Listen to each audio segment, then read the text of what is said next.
All we are asking is that now the president to be given a blank check for him to come in with the military as and when he thinks it is necessary. Because from our own civilian perspective, the police have failed to contain the situation. What is happening to the command and control, which is the cardinal principle among security forces? Who is not issuing the command? Who is not controlling the work of these particular officers? This House, Madam Speaker, cannot, must not, has got no constitutional authority to purport, to approve, or to command, to initiate, or to move the president or the government to act in a manner that presupposes to command the armed forces. We are told by the Minister for Internal Security that 1,500 General Service Unit policemen will be deployed over the next 72 hours. We must, in my view, allow the Minister for Internal Security, his police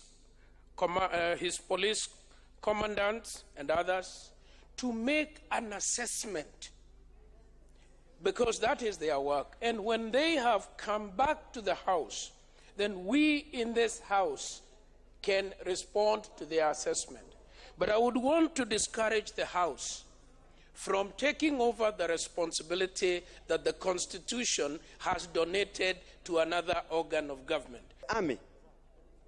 Armies all over the world are trained to deal with an external threat to a country.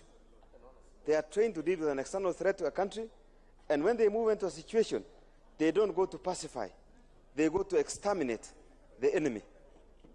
If we are asking the army to go into Tana River, who is the enemy?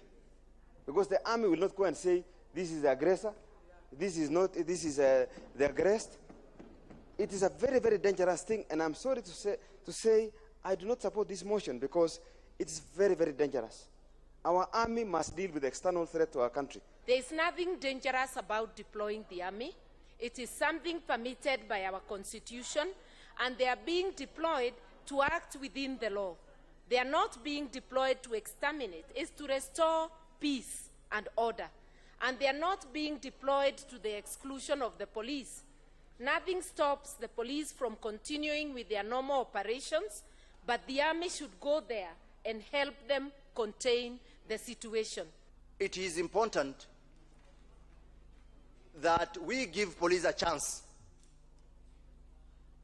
I do not agree that the military be sent, because remember of what happened in Mount Elgon.